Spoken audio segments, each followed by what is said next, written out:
Aló, hola, buenas. ¿Me escuchan? Disculpen, me habían silenciado, había empezado hablando y luego me habían silenciado por alguna razón. Pero bueno, estaba comentando, estaba dando inicio y bienvenida nuevamente a esta segunda mesa de nuestro encuentro regional de derechos humanos. Lamentamos la demora.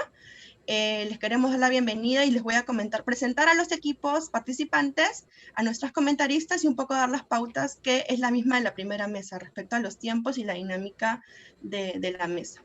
Esta segunda mesa tiene como tema género y COVID-19. El primer equipo es de Perú y está conformado por Yelsi y Yasmín.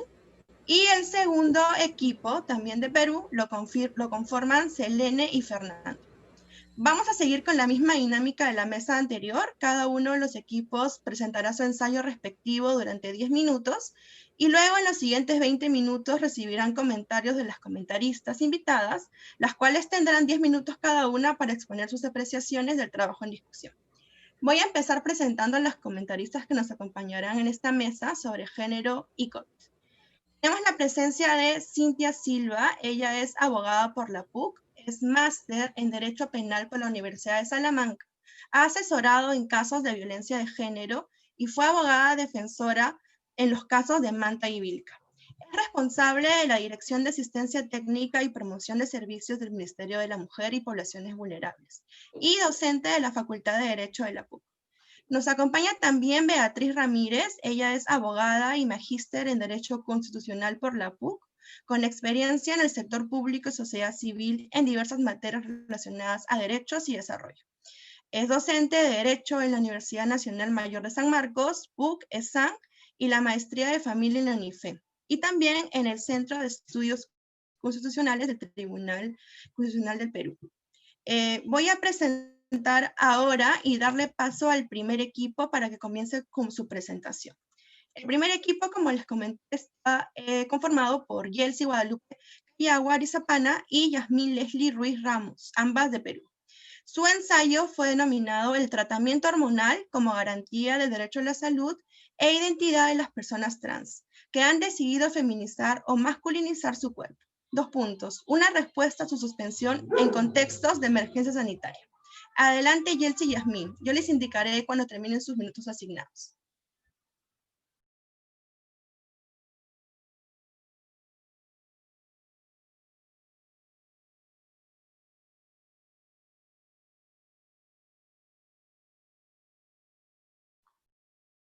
¿Se me escucha?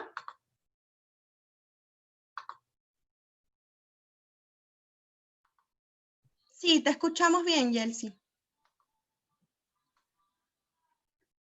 Acabo de compartir, no sé si se observa la pantalla para poder empezar. Sí, también se observa, no te preocupes. Gracias. Buenos días, honorables miembros del jurado y distinguida audiencia. Mi nombre es Yelsi Cayagua y junto con Yasmín Ruiz presentaremos nuestro ensayo denominado El tratamiento hormonal como garantía del derecho a la salud e identidad de las personas trans que han decidido feminizar o masculinizar su cuerpo, una respuesta a su suspensión en contextos de emergencia sanitaria. El pasado 15 de marzo, el Estado peruano decretó el estado de emergencia nacional. Esta norma y otras decretadas posteriormente agravaron la situación de desigualdad preexistente en la cual se encontraban las personas trans. Las personas trans no podían ejercer sus trabajos, sus fuentes de ingresos se vieron perjudicados y sus limitados recursos estaban destinados sobre todo a asegurar su subsistencia, es decir, alimentarse y a prevenir el contagio de la COVID-19. Las personas trans se vieron obligadas a dejar necesidades esenciales o prioritarias, como por ejemplo el tratamiento hormonal.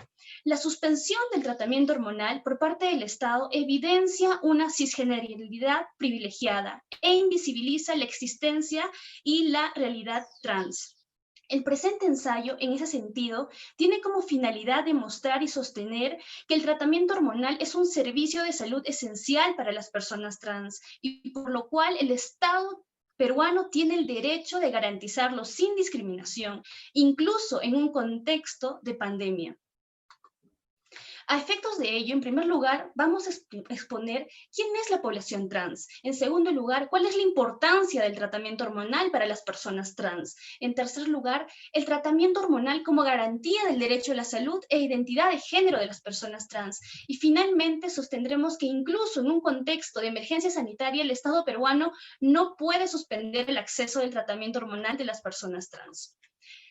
¿Quién es la población trans? La población trans engloba todas las identidades de género y expresiones o vivencias diversas que no cumplen con los patrones binarios establecidos por un sistema heteronormativo. ¿Y por qué trans con asterisco? Porque el asterisco se usa para abrir el término, para una mayor variedad de significados, para poder incluir diversas identidades como gender queer, gender to spirit, gender fluid, entre otros. Dentro de esta diversidad existe un grupo de personas que ha decidido transitar. ¿Y qué es transitar? Es un proceso exclusivamente personal por el cual una persona decide atravesar hasta lograr un cambio deseado. Este proceso puede o no incluir la hormonización o algún otro tipo de intervención médica. Considerando ello, el presente ensayo se enfoca en este grupo de personas, en las personas trans que han decidido feminizar o masculinizar su cuerpo en algún grado, con el objetivo de que se sientan representadas, identificadas con sus cuerpos o cuerpos. ¿Cuál es la importancia en ese sentido del tratamiento hormonal para las personas trans? El uso de las hormonas permite alcanzar un bienestar integral y mantener una calidad de vida. Los cambios físicos generan la disminución de la angustia, del descontento, de la ansiedad. En ese sentido, garantiza la transición hacia el género deseado o desarrolla y mantiene la identidad de género, es decir, satisface necesidades particulares que no se reducen a la prevención del VIH o de alguna enfermedad de transmisión sexual. Un ejemplo de estas necesidades particulares sería reducir la disforia de género o al realizar cambios físicos. El tratamiento hormonal debe ser garantizado por el Estado, porque de esa manera se garantiza el derecho a la identidad de las personas trans. Nosotros sostenemos que el Perú tiene la obligación de garantizarlo y cumplir con las obligaciones que se desprenden de la Convención Americana. De igual manera, respecto de las interpretaciones que ha hecho la Corte Interamericana del referido tratado, en virtud del principio de buena fe, en virtud del principio de pacta sunt servanda, principio general de consentimiento conforme a la Convención de Viena sobre el derecho de los tratados de 1969. En ese sentido, la Corte Interamericana de Derechos Humanos, en el caso Atala Rifo y Niñas versus Chile, ha brindado el contenido al artículo 1.1 de la CAT y establece que la identidad de género es una categoría protegida por la Convención Americana. De igual manera, en la opinión consultiva 2417 reconoce que la identidad de género es un motivo prohibido de discriminación. En ese sentido, el Estado peruano está obligado a brindar el tratamiento hormonal como garantía del derecho a la identidad, porque el tratamiento hormonal no tiene un significado estético, sino es fundamental, es vital para construir la identidad de género, para desarrollarla y para mantenerla. Continuando con la exposición, en cuanto a la protección del derecho a la salud, debemos señalar que el derecho a la salud es un derecho humano fundamental e indispensable para el ejercicio de los demás derechos. Y es el derecho a que todo ser humano disfrute del más alto nivel posible de salud que le permita vivir dignamente. Es por ello que la Corte ha entendido en un sentido amplio la salud, no solo como la ausencia de enfermedades, sino también como un estado completo de bienestar físico, mental y social. Así, la Corte, en los casos Cuscul-Piraval y González-Lluy, ha señalado que el acceso a medicamentos forma parte indispensable de este derecho. En el mismo sentido, el Comité DES, en su observación general 14, ha indicado que este derecho genera obligaciones mínimas, que incluyen el facilitar medicamentos esenciales. Es así que esto conforme al Programa de Acción de Medicamentos Esenciales de la OMS. La OMS, por su parte, ha señalado que los medicamentos esenciales son aquellos que cubren necesidades de salud prioritarias de la población. En el caso de la población trans, sus necesidades de salud están vinculadas con la afirmación de su género. He ahí que el servicio de tratamiento hormonal tenga un carácter la transición hacia el género deseado. Es así que este año, en febrero, La OMS publicó la lista de medicamentos esenciales en las cuales se encuentra el estradiol y la espironolactona. Cabe señalar que estas hormonas también se encuentran señaladas en la Resolución Ministerial 980-2016 del MINSA, como hormonas a utilizar en el proceso de feminización de la población transfemenina. ¿Con esto qué quiero decir? Que las hormonas mencionadas constituyen un medicamento esencial y por lo tanto el Estado peruano tiene que asegurar su acceso a fin de que garantice el disfrute del derecho a la salud de la población trans. Siguiente, por favor. Ahora bien, ¿de qué forma se tiene que prestar este servicio de tratamiento hormonal? De acuerdo a los estándares fijados por la Corte Interamericana, a la luz de la Observación General 14 del Comité DES, ha señalado que toda prestación de servicio de salud tiene que cumplir con los siguientes principios: disponibilidad, accesibilidad, aceptabilidad y calidad. En cuanto al principio de disponibilidad, este implica la existencia misma del tratamiento dentro del sistema de salud. Sin embargo, en el Perú, recién en el año 2018 se inauguró el primer consultorio médico para personas trans en el Hospital Arzobispo Loaiza y se desconoce la cantidad de establecimientos que brinden este servicio a nivel nacional. Por su parte, la accesibilidad tiene 4 variantes. En cuanto a la variante de no discriminación, debemos tener en cuenta que la población trans, dado que por sí mismo constituye una población en situación de vulnerabilidad, se tiene que evitar situaciones de discriminación estructural. Es por ello que se debe garantizar el acceso a este servicio a personas trans con discapacidad, personas trans femeninas, integrantes de pueblos indígenas, entre otros. En cuanto a la accesibilidad física, ello implica que el tratamiento esté disponible en todos los establecimientos alrededor del territorio del país. La accesibilidad económica, por su parte, debe implicar que el Seguro Social de Salud tenga dentro de su cobertura este servicio, dado que es un servicio esencial para la población trans. Por ello, nosotros proponemos que el Seguro Integral de Salud, o SIS, tenga dentro de su cobertura el servicio de tratamiento hormonal. En cuanto al acceso a la información, se refiere que la persona trans debe brindar su consentimiento únicamente después que el personal médico le ha explicado las características y consecuencias de este tratamiento hormonal. La aceptabilidad va a implicar, por su parte, que la prestación de este servicio de tratamiento hormonal se adecue a las particularidades de cada usuario, es decir, tomando en cuenta, por ejemplo, si es una persona mayor de edad trans o una mujer trans. Por ello, se deben establecer protocolos de atención atendiendo a estas particularidades. Por último, el elemento de calidad nos lleva a afirmar que los servicios tienen que ser prestados en condiciones salubres y de acuerdo a los estándares médicos. Por último, nos planteamos como conclusión: ¿puede el Estado peruano, en virtud del estado de emergencia, suspender el acceso a tratamiento hormonal de las personas trans?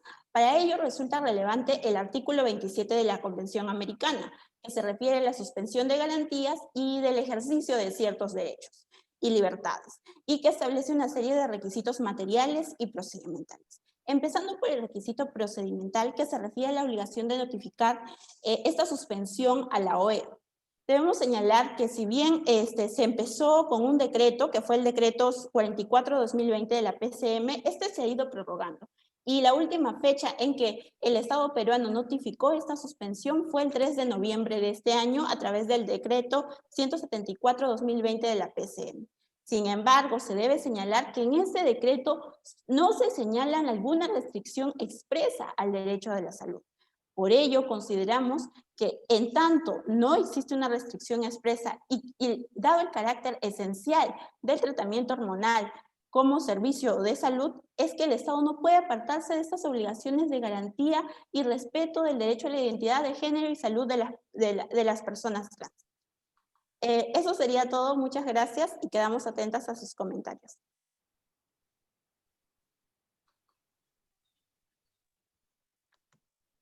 Gracias, Yeltsin y Yasmín, por su presentación sobre un tema tan desafiante como el acceso a la salud y garantía de derecho a la identidad de las personas trans en nuestro país durante la pandemia, sobre todo cuando aún persisten prejuicios hacia las diversidades sexuales e identidades de género en nuestro país, ¿no?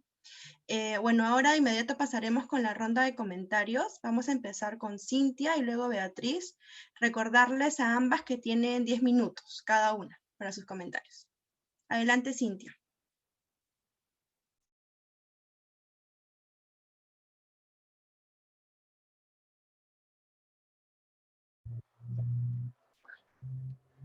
Sí, buenos días. En principio, saludo la elección del tema. Es sumamente pertinente y además novedosa en tanto que no es uno de los temas pues más abordados en este contexto, ¿no? Nos vemos enfrentadas a una situación a la que tenemos que dar respuesta, ¿no? Por todo lo que ha implicado en cuanto incluso el derecho a la salud, ¿no? Temas muy sensibles y que han implicado en una situación también de recursos limitados, digamos, una competencia, una necesidad de priorización de servicios, ¿no? Y entonces ahí tiene mucho sentido o sea, que hayan traído a colación lo que vienen comentando respecto de la suspensión de garantías, ¿no? Sin embargo, hay también un escenario que nos muestra cómo hay una prolongación todavía indefinida de esta situación, ¿no? O sea, se entiende de repente que en los primeros meses haya una necesidad de que las políticas públicas en salud también puedan proyectarse respecto de la problemática que es nueva, ¿no? Que es la del COVID en este caso. Sin embargo, ya pasados los meses tenemos que poder establecer dentro de la priorización esto que es el marco también del derecho a la salud y que tiene también una importancia en cuanto a la garantía de derechos en un contexto ya mucho más, digamos, más amplio, más cotidiano, ¿no? Y esto, sin duda, está vinculado al derecho a la salud de las personas trans, ¿no? Tanto femeninas como masculinas o no binarias, ¿no? Entonces, yo de verdad saludo que hayan elegido el tema, es muy actual, es muy novedoso, lo han abordado con todo el marco normativo en cuanto a las convenciones, la jurisprudencia, actualizada que requiere el tema. Han revisado también material bibliográfico que es pertinente. Mis comentarios entonces están alrededor de los criterios que me han permitido evaluar su trabajo escrito, ¿no? Y creo que ha habido, pues, en ese sentido, un abordaje muy apropiado de la materia.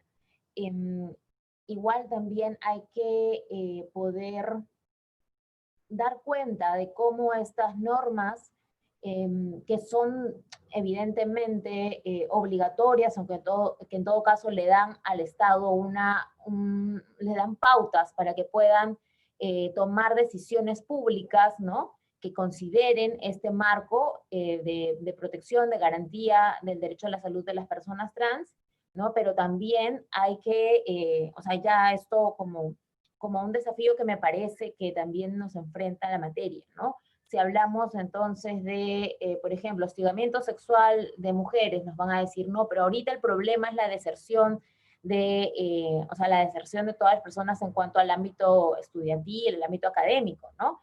Por las brechas que hay en cuanto a la educación virtual, la posibilidad de acceso a la educación virtual, ¿no? Por otro lado, en el marco de la salud también nos dirán, ¿no? O sea, ahorita estamos en emergencia atendiendo COVID y no tenemos, o sea, recursos para responder al otro, ¿no? Entonces, ya, sí existe un marco normativo, ustedes lo dejan muy claro, ¿no? Pero ¿cuáles podrían ser esas, en el campo, esas medidas que se deben tomar para equilibrando, ¿no? Porque no podemos abandonar tampoco lo otro y no es lo que ustedes proponen, nadie lo propondría, no podemos abandonar el abordaje y la necesidad de respuesta a todavía lo que estamos enfrentando respecto del COVID, ¿no? pero entonces ese sistema de salud que todavía es, todavía en cuanto a su idea de garantía plena de derechos es incipiente, ¿no? Como también encuentra espacios para responder de manera sostenida esto que no es una pandemia, es el ejercicio de derechos, el ejercicio legítimo del derecho a la identidad y lo que nos constituye como personas, ¿no? Entonces, claro, ahí trascender del enfoque tradicional del derecho a la salud como atención de la emergencia o de la enfermedad, ¿no? Sino más bien a una atención más integral de un abordaje más preventivo, ¿no? Del derecho a la salud. En ese sentido, ya como comentario temático y con las consideraciones respecto a el cumplimiento de los criterios para la evaluación de su trabajo, yo he quedado muy contenta. Muchas gracias.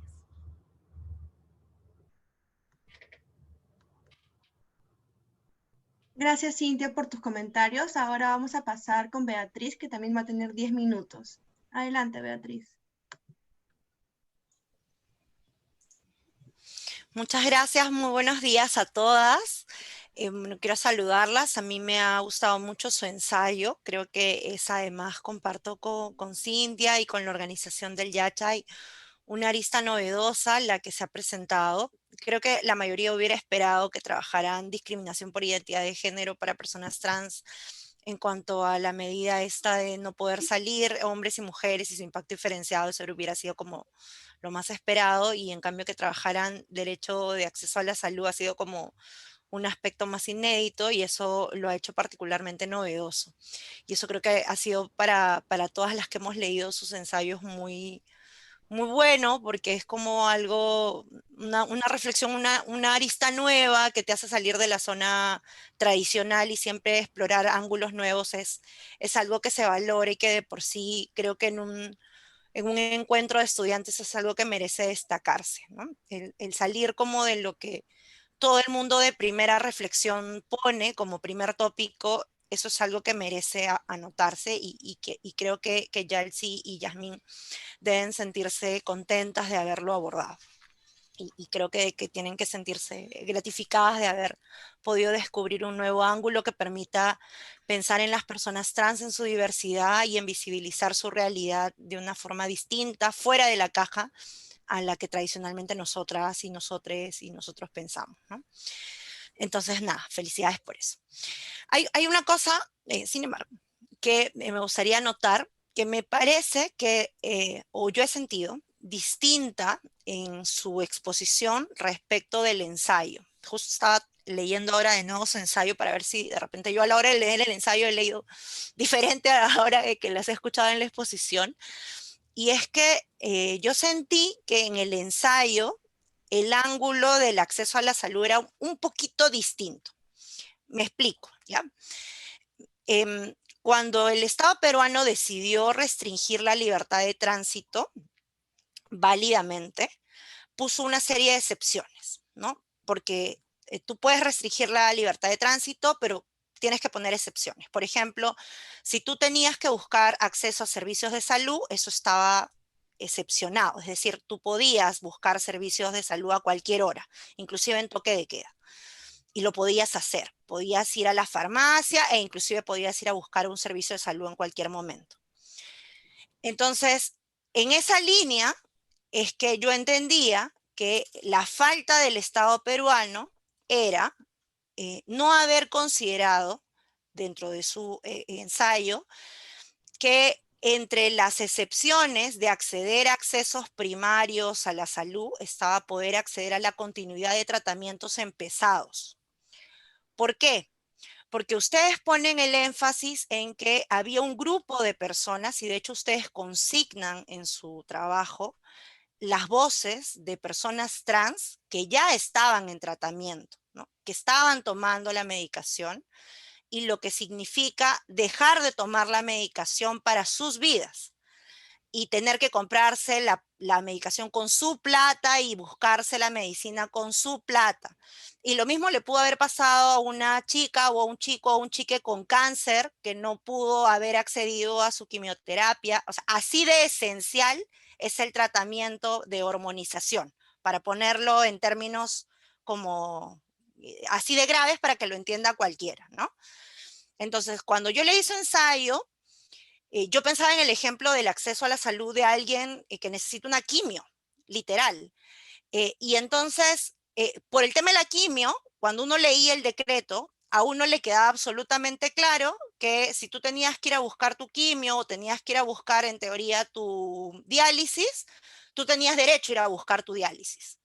Tú tenías derecho a ir a buscar tu quimio, porque en la forma en que se decretó, o digamos, se redactó el decreto de urgencia en las excepciones, estaba. Pero dado que la población trans es una población sumamente históricamente excluida, si tú no pones los reconocimientos de acceso absolutamente claros, lo que pasa es que la policía te para en la esquina. Como pasa cuando tú no colocas A, B, C, D al pie de la letra, derechos de poblaciones tradicionalmente vulnerabilizadas. Ya, eso significa que el Estado peruano ha incumplido obligaciones de, al impedir, o digamos, ha faltado por impedir la continuidad de tratamiento.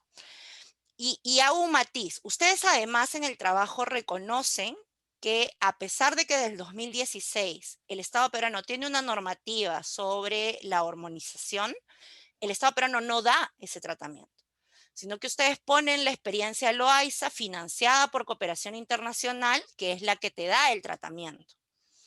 Y ustedes además reconocen y dicen, aunque a futuro el CIS te deba dar, yo entiendo o entendí de todo su ensayo, que todo su ensayo está pensado en la realidad de aquellas personas que ya ahorita, con cooperación internacional, sin que le cueste un sol al Estado peruano, están recibiendo su tratamiento. Es decir, no estamos hablando de la obligación del Estado de garantizar, que es otro debate, ¿no? Que es otro debate. Si no estamos hablando ahorita de la obligación del Estado de respetar, o sea, de, ni siquiera, de no impedir, es una obligación negativa, de no impedir, que es diferente, de no hacer que dejen de acceder a algo que no le cuesta ni un sol, ¿no? Que es un poco distinto a lo que ustedes han dicho, porque su exposición de ahora más bien se ha centrado en la obligación del Estado de brindar. Yo también estoy de acuerdo que el Estado debe de brindar. Normativamente tiene que brindar, creo que acá todas en la mesa coincidimos que el Estado peruano tiene que brindar. Pero digamos, podríamos entrar a la discusión de qué es el derecho a la salud, está sujeto a la progresividad, en fin, empiezan todo el debate de qué tan progresivo, en fin. Pero aquí no estamos hablando de siquiera la obligación de garantizar, estamos hablando de la obligación negativa, de respetar, o sea, de no meterse con el acceso. Y creo que eso que está, o a mí me pareció que estaba bien claro en el ensayo escrito, no ha estado tan claro en la presentación oral. Entonces, sí creo que eso es algo que tiene que guardar mejor consistencia en todo caso para su defensa final. Porque lo segundo, o sea, la obligación del Estado de garantizar es dentro de la pandemia, fuera de la pandemia. O sea, dentro de la pandemia es peor, porque tienes que lidiar todavía con la obligación de salud pública que mencionaba Cintia, de tener que acceder, atender que si la vacuna del COVID primero, que si tienes que el dengue, que si tienes que atender las cosas más de urgencia y además lo trans. O sea, toda la agenda pública que teníamos antes más lo trans. En cambio, el no tener que meterte con lo que ya las personas venían recibiendo y que el Estado ni siquiera financia, sino que la cooperación internacional financia, es una obligación exigible de forma inmediata, que el Estado podría regular en un decreto de urgencia y bastaría con que se ponga literalmente que dentro de los servicios de salud a los que las personas tienen derecho en el marco que no admiten ninguna restricción dentro de las libertades de tránsito que se pueden restringir válidamente en estado de emergencia o no, es acceso a la salud para todos sin discriminación, incluyendo prestaciones de acceso hormonal privadas o públicas, cualquiera, que estén reguladas por el Estado y que es diferente. Y eso lo puedes exigir hoy y no está sujeto a gradualidad alguna. Que me pareció a mí era un poco la materia del ensayo inicial, ¿no? Entonces, creo que además eso es un mérito, ¿no? Y creo que eso es un mérito del ensayo porque ven la salud además más allá del VIH, como ustedes mismos han dicho, para la población trans eso es además importante, pensar en la salud más allá del tema del VIH, que es como se ha visto tradicionalmente en nuestro país y en muchos lugares del mundo. Pero creo que enfocarse en qué es lo que se le pide al Estado es súper importante, ¿no? Y no es lo mismo pedirle que provea que pedirle que no se meta o que regule. Y creo que en un encuentro de derechos humanos es particularmente relevante ese foco.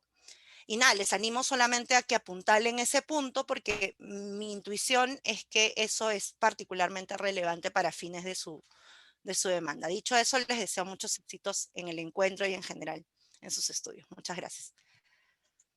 Gracias, Cintia y Beatriz, por esta primera ronda de comentarios. Han sido muy claros e interesantes, no solo para el equipo, sino también para quienes estamos conectados y conectadas en la transmisión.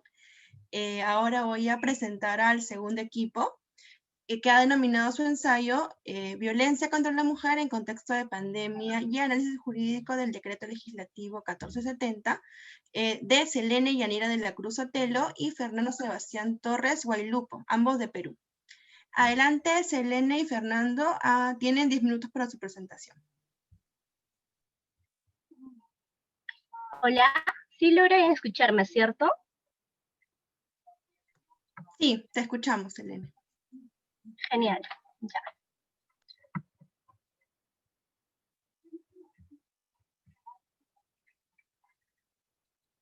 Ni golpes que duelan, ni palabras que hieran. Muy buenos días a todas las miembros del jurado del concurso regional de derechos humanos Yachay 2020. Ante ustedes, Selene Yanira de la Cruz Otelo y compañero Fernando Torres, quienes vamos a sustentar nuestro ensayo denominado Violencia contra la mujer en contexto de pandemia y análisis jurídico del decreto legislativo número 1470. Con su venia prosigo. De acuerdo al Boletín número 1/2019 del Programa Nacional contra la Violencia Familiar y Sexual, en el mes de enero del año 2018 se registraron 8.428 casos de violencia contra la mujer. Esta cifra se vio incrementada al mismo mes del año 2020 a 15.856 casos, cifras referidas con anterioridad al contexto de pandemia que se inició en el mes de marzo. Se pensaba que con el confinamiento existiría una reducción de casos de violencia contra la mujer. Sin embargo, el COVID-19 no solo es letal para quienes están fuera de su casa, sino para quienes se encuentran dentro de ella y que conviven con el agresor. La violencia del género es un fenómeno estructural, porque no solo podemos hablar de una violencia psicológica o física, sino tenemos violencia sanitaria, educativa, institucional, sexual, violencia económica y simbólica. La violencia de género ha estado enquistado dentro de nuestra sociedad, es más, hasta por mandatos de fuerza de ley. Claro ejemplo tenemos en el caso de España, en el Código Civil de 1958, en su artículo 57, establecía que era deber del marido proteger a la mujer y deber de ésta obedecer al hombre. En el Código Civil peruano de 1936 tenemos que la mujer tenía el derecho y el deber de atender personalmente en el hogar. En el artículo 164 tenemos que el marido está obligado a suministrar a la mujer todo lo necesario para la vida, viendo claramente y explícitamente la violencia económica, donde la mujer tenía que depender económicamente del varón. Sin embargo, que por más que haya sido legal en sus épocas, hoy en día estas normas serían inconvencionales. En este punto, es necesario mencionar a los tratados internacionales como todo el corpus juris del derecho internacional de los derechos humanos. Tal es el caso que tenemos la Declaración Universal de los Derechos Humanos, que en el artículo 3 y en el artículo 7 nos mencionan la integridad y la igualdad ante la ley. Asimismo, dentro del Sistema Interamericano de Derechos Humanos tenemos la Convención de Belém do Pará de 1994. En el artículo 7 nos establece que los deberes del Estado son adoptar medidas jurídicas para conminar al agresor a abstenerse de hostigar, de intimidar y poner en peligro la vida de la mujer. teniendo como casos emblemáticos el caso González y otras, más conocido como el caso Algodonero versus México, donde nos señala que la violencia contra la mujer es tolerada, lo que favorece su perpetuación y la aceptación social del fenómeno, el sentimiento y la sensación de inseguridad en las mujeres, así como la persistente desconfianza de estas en el sistema de administración de justicia. Asimismo, dentro de nuestro derecho interno en el Perú tenemos la Ley 3364 que se dio en el año 2015, donde nos establece las medidas de protección y nos define dos tipos de violencia, la violencia económica y la violencia intrafamiliar. Asimismo, en la época de confinamiento del presente año se produjo o se reportó en el mes de abril del presente año que en la región Ayacucho un hombre asesinó con arma de fuego a su pareja y a sus dos menores hijas de esta, ¿no? Después de haberlas abusado sexualmente y torturado. Este es uno de los casos que se presentaron durante el estado de emergencia y durante la cuarentena. Las actuaciones del Estado, según la Convención Interamericana de Derechos Humanos, tenemos que son deberes del Estado fortalecer los servicios de respuesta a la violencia de género, adoptar canales alternativos de comunicación y fortalecer la capacidad de los agentes de seguridad. Asimismo, tenemos una situación de las medidas de protección con anterioridad a la promulgación del decreto legislativo número 1470. Un análisis cualitativo y un análisis cuantitativo. En el cuantitativo tenemos que cuando se dio el estado de emergencia existió una disminución de denuncias de violencia contra la mujer, pero no nos confundamos. Esto se debió a las condiciones de confinamiento y los reducidos canales de denuncia. En el análisis cualitativo tenemos que se inaplicó la medida de prohibición de ejercer la violencia con el hecho de favorecer sobre todo los derechos de las mujeres. A continuación, mi compañero Fernando Torres. Buenos días a todas, miembros del jurado calificador. Ante ustedes, Fernando Torres, encantado de proseguir con la presente sustentación. El decreto legislativo 1470 es, sin duda, una de las medidas más importantes tomadas por el Estado peruano en materia de violencia basada en género durante el contexto de pandemia, toda vez que efectuó modificaciones beneficiosas a la Ley 30364, las cuales son las siguientes. Primero, tenemos respecto del plazo para dictar medida de protección, las cuales son mecanismos que tienen la finalidad de proteger, de resguardar la integridad de la víctima en todos sus aspectos y que se dan durante el proceso y extendiéndose de este y que se dictan independientemente de la responsabilidad penal del denunciado y así no vulnerándose su derecho de defensa. El plazo para dictar estas actualmente es de 24 horas una vez recibida la denuncia en el juzgado. Anteriormente la ley 30364 establecía un plazo de 72 horas, un plazo que en la realidad era interminable.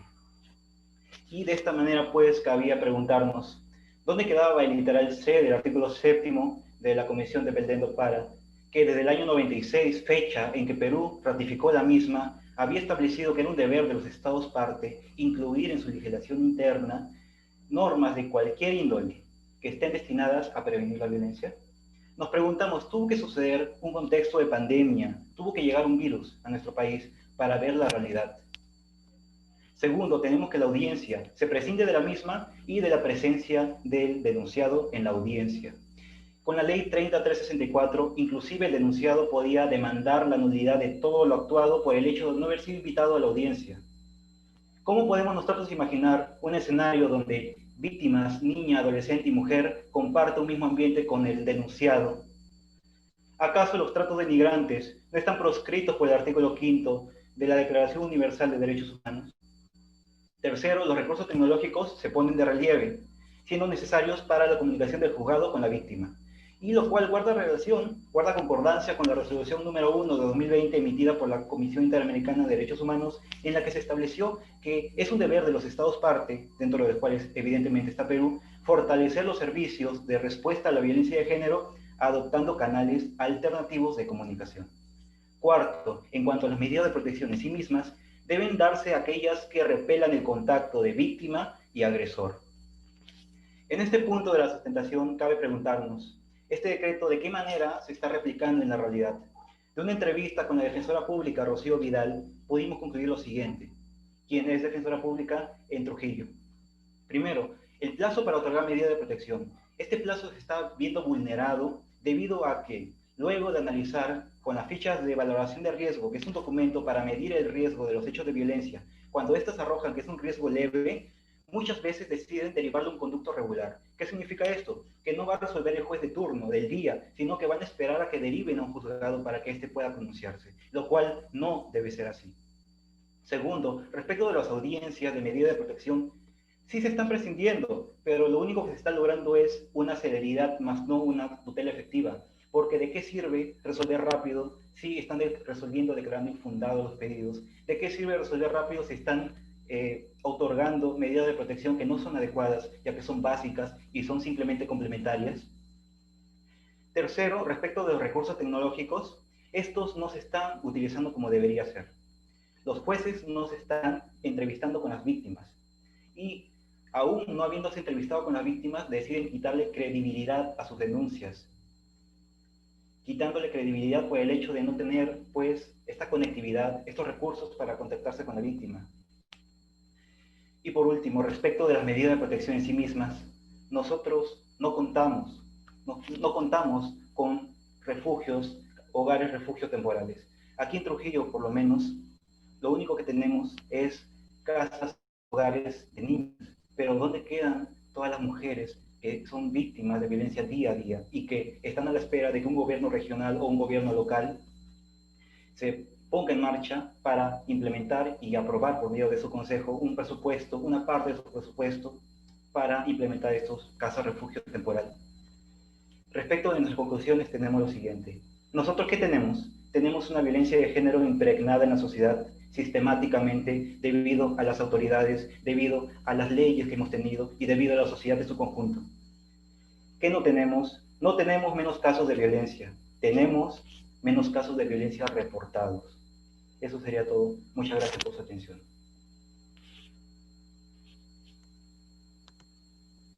Gracias, Elena y Fernando, por su presentación sobre la importancia de incluir medidas contra la violencia de género en el contexto de pandemia y los alcances del Decreto Legislativo 1470. Ahora pasaremos con la ronda de comentarios. Empezamos esta vez con Beatriz y luego con Cintia. Adelante, Beatriz, por favor. Muchas gracias. Me parece como importante de este trabajo digamos, la vocación que hay por trabajar, la brecha que las abogadas que trabajamos estos temas vemos entre lo que dice la norma y lo que pasa en la realidad, ¿no? Cuando leí el ensayo sentía que, y también me parece que hay un poquito de eso en la presentación oral, salvo al final, por ejemplo, de asumir que cambiar de 72 a 24 es per se bueno, cuando al final ustedes cuando entrevistan a la defensora pública se dan cuenta que ni 72 ni 24 se cumplen, y eso no depende de la buena voluntad de nadie, digamos, es un problema estructural. Si tienes probablemente 5 trabajadores o 5 trabajadoras, así tienes 20, la realidad no es la misma, ¿no?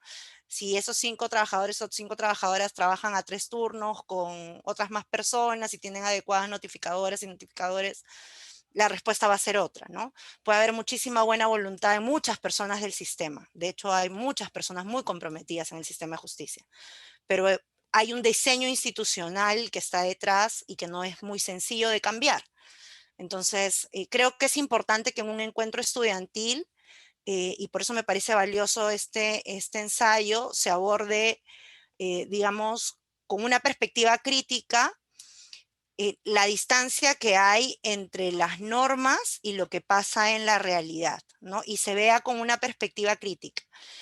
Yo creo que algo que hay que como que ponderar en el ensayo, yo de hecho he hecho alguna crítica sobre eso en la evaluación, y digamos le extiendo también a la evaluación oral, es más allá de la valoración que uno tenga sobre un decreto o una norma, creo que lo más valioso que uno puede hacer como estudiante es mirar eso, hacer ese trabajo que uno a veces le llama sociología del derecho, no pueden llamarle como quieran, pero el poder entrevistar a las actoras y a los actores que están en el sistema, ¿no? Y poder mirar la data de la Defensoría del Pueblo que ustedes han visto en su trabajo, que a mí me ha gustado mucho poder revisar cuál es la distancia, qué tipo de medidas de protección se dictan. Eso yo creo que es la parte más valiosa de su trabajo, ¿no? Esto que decía Fernando al cerrar. Ok, se dictan en 24 horas, pero ¿qué se dicta? Se dictan medidas estándar que no responden a una individualización del riesgo. Entonces, ¿es eso justicia? ¿Es eso pasa a los estándares del sistema interamericano? ¿Eso pasa a los estándares de protección de derechos humanos que se buscan? Porque si es solamente celeridad por celeridad, sin contenido, entonces ese es el estándar que queremos garantizar. Creo que queda claro que no necesariamente, ¿no? Entonces, por eso me parece bien interesante el abordaje que han hecho. Es interesante, además, me parece también de su trabajo cómo revisan la realidad nacional con la realidad española, ¿no? Básicamente porque nosotros hemos seguido un modelo, digamos, no diría que lo hemos seguido tal cual, pero España es como un referente porque ayuda, digamos, a entender la apuesta por tener disposiciones generosensitivas, ¿no? O sea, que apuesten por tener dentro una valoración por la discriminación, que nosotros también hemos ido incorporando con sus pros y sus contras, ¿no? Y con los desafíos que eso trae, porque no es fácil para cualquier abogada y abogado y persona en general incorporar qué es la discriminación en su propia práctica. Entonces creo que eso es también algo interesante de su trabajo, ¿no? Yo quisiera anotar, digamos, quizás hacer como dos cosas que me hicieron un poquito de ruido en su texto escrito y ahora también en la presentación. Empiezo por la última. Por ejemplo, Fernando cerró mencionando algo que también está en su ensayo sobre los hogares de refugio temporal, como una salida para el tema de la violencia. Y yo le pregunto eso porque tanto la norma vigente, que es el decreto legislativo, como la ley 3036-4, como los estándares internacionales, ninguno dice que el hogar de refugio temporal sea el lugar donde haya que institucionalizar a las mujeres víctimas de violencia. Entonces pregunto, ¿cuál es el enfoque que hay detrás de tratar a las víctimas de violencia? Lo pregunto porque si uno mira un poco los estándares de derecho de la infancia, se ha combatido mucho la idea de que a las niñas y a los niños hay que institucionalizarlos, ¿no? Si sufren violencia, entonces la primera respuesta que se le pide a la sociedad es saquen a esa niña o ese niño o ese adolescente de su casa y llévenlo a un hogar, ¿no? Llévenlo a un orfanato donde va a estar mejor. Ya, con los hogares de refugio temporal, de verdad que sucede lo mismo. Saquen a esa mujer de ese hogar, llévenla a un hogar de refugio temporal del gobierno regional o de la sociedad civil para que ella esté bien. Ya, de verdad, ¿alguien ha ido a un hogar de refugio temporal? Para las que hemos ido a hogares de refugio temporal, no son hoteles, ¿ah? Y no es bonito. O sea, tú en un hotel te levantas a la hora que te dé la gana. En un hogar de refugio temporal no. O sea, tú pierdes tu libertad. Les invito a revisar los trabajos de víctimas de trata que han hecho las compañeras de la sociedad civil y muchas de ellas piensan que cuando van a un hogar de refugio temporal pierden su libertad. O sea, salen de un régimen de trata para entrar a otro. Así de duro grafican ellas la pérdida de libertad que significa ir a un hogar de refugio temporal. Porque les imponen horarios, para su seguridad nadie lo hace de mala leche, pero un hogar de refugio temporal siempre tiene que ser una medida de última ratio, cuando no hay una posibilidad de reconstruir un entorno. Y eso está bien claro en el decreto legislativo 1470. Entonces, sí me preocupa un poco cómo el ensayo reproduce algo que la norma no dice, porque la norma no lo dice. Es más, la norma se cuida de mencionar que el hogar de refugio temporal es la última ratio cuando una víctima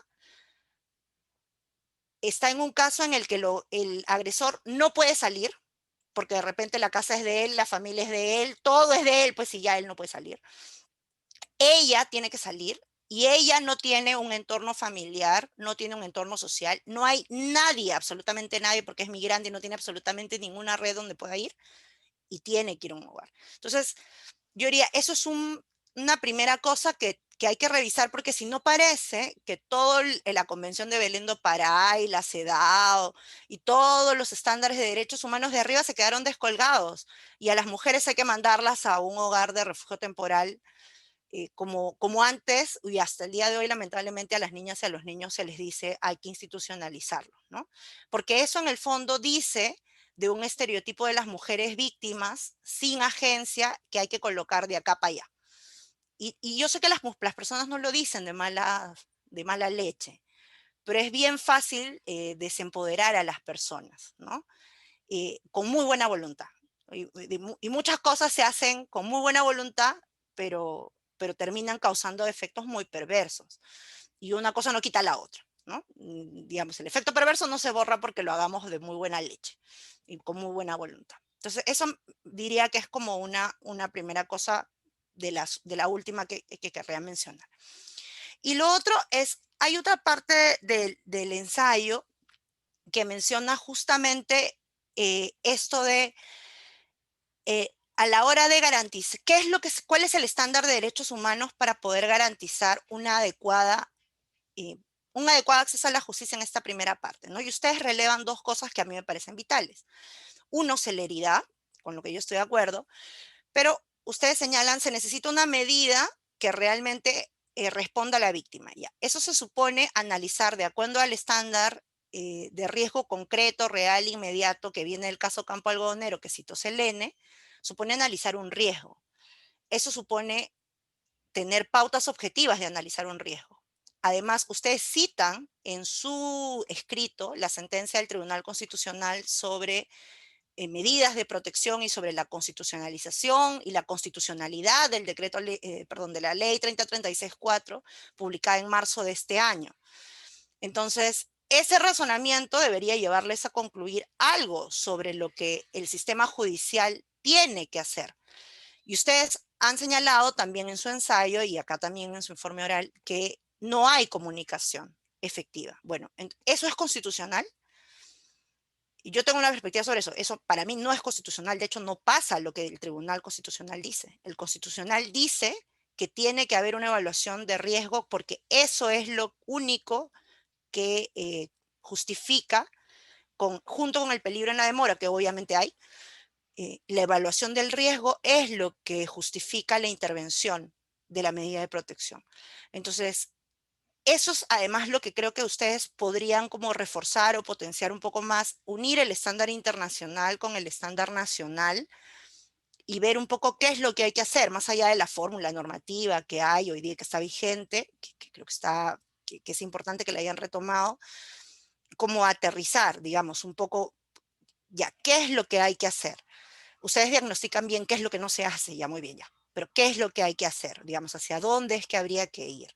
¿No? Esa parte de la propuesta, porque ustedes dicen, más hogares de refugio lo dicen así, y bueno, y que se cumplan las normas, pero ya, ¿qué parte de la norma quieren que se cumpla? O sea, ¿dónde creen que está fallando efectivamente el asunto? Creo que ahí afilar un poco más la conclusión de su trabajo, tanto escrito como propuesta oral, en esa parte de qué es lo que se espera, es lo que yo les recomendaría. Dicho eso, felicidades y éxitos en el encuentro. Muchas gracias. Gracias, Beatriz. Ahora le toca el turno a Cintia, también por 10 minutos. Adelante, Cintia. Gracias, Andrea. También por mi parte agradecer el abordaje de un tema tan vigente, tan necesario de seguir trabajando, ¿no? De hecho, estas son iniciativas que surgen del ámbito estatal y que desde la academia necesitan ser criticadas, necesitan ser revisadas para poder darles una viabilidad, ¿no? No solamente fáctica, sino, y tampoco que solo responda como a la demanda política, sino también que esté sustentada técnicamente, ¿no? Entonces, los esfuerzos que se hacen desde el Estado son necesarios, ¿no? Pero muchas veces no son suficientes cuando los vemos de manera integral, ¿no? Entonces, yo considero que es uno de esos casos y allí echo de menos un análisis jurídico más profundo, ¿no? Porque si bien hay una consideración y un marco que ustedes han planteado, ¿no? De las convenciones, de jurisprudencia internacional, la sentencia del Tribunal Constitucional sobre la materia, ¿no? O sea, como elementos que son fundantes para poder empezar ese análisis. Ya lo demás lo veo como descriptivo, como bien decía Beatriz, ¿no? O sea, hay una consideración acerca de lo que no se debe hacer, ¿no? Y hay toda una descripción detallada, bien desarrollada, ¿no? De lo que no se debe hacer, pero de allí, en el marco de este análisis, no veo que se impregne todo este gorro, ¿no? Normativo al análisis y a las conclusiones. Por ejemplo, respecto de cuando se habla de la audiencia, ¿no? Y que es tan controvertido el punto referido a la prescindencia de la ficha de valoración del riesgo y de la audiencia, ¿no? Y allí, por ejemplo, hay que ver que los principios no son absolutos. Por ejemplo, ¿no? Echo de menos un análisis crítico, incluso más profundo en ese sentido, ¿no?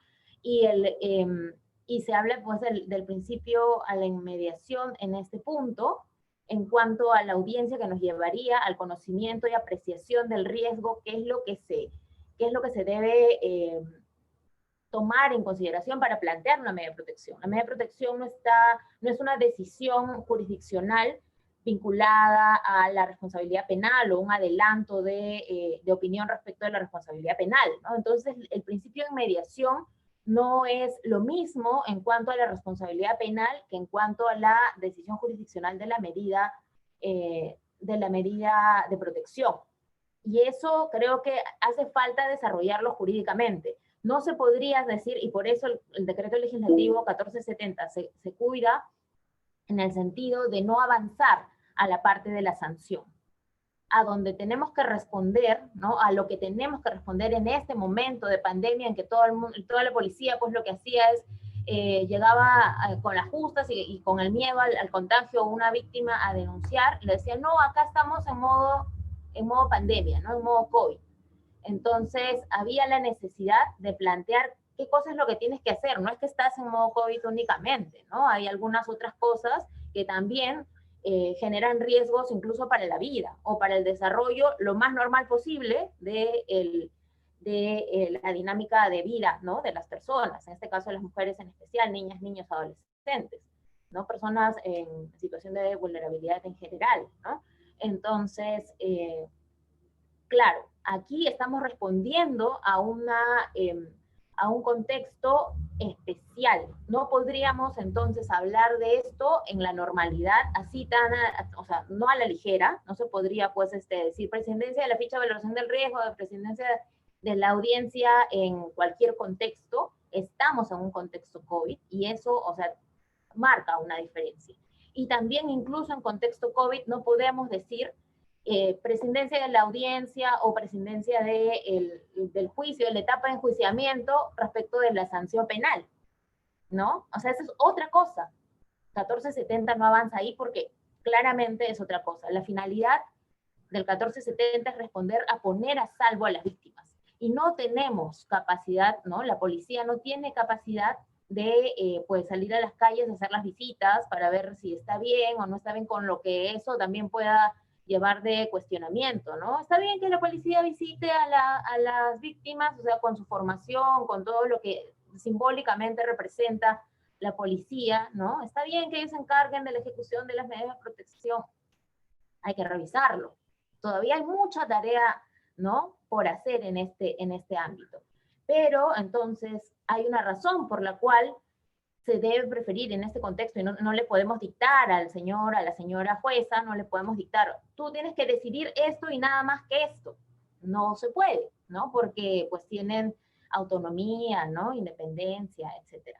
Entonces, ¿qué cosa es lo que se puede hacer? Puede, pues, decírsele prefiere, ¿no? O sea, valora el contexto en el que estamos todas y todos, prefiere esa medida de protección porque no tenemos personal, ¿no? Para que vaya a estar haciendo las visitas, porque con las justas estamos, ¿no?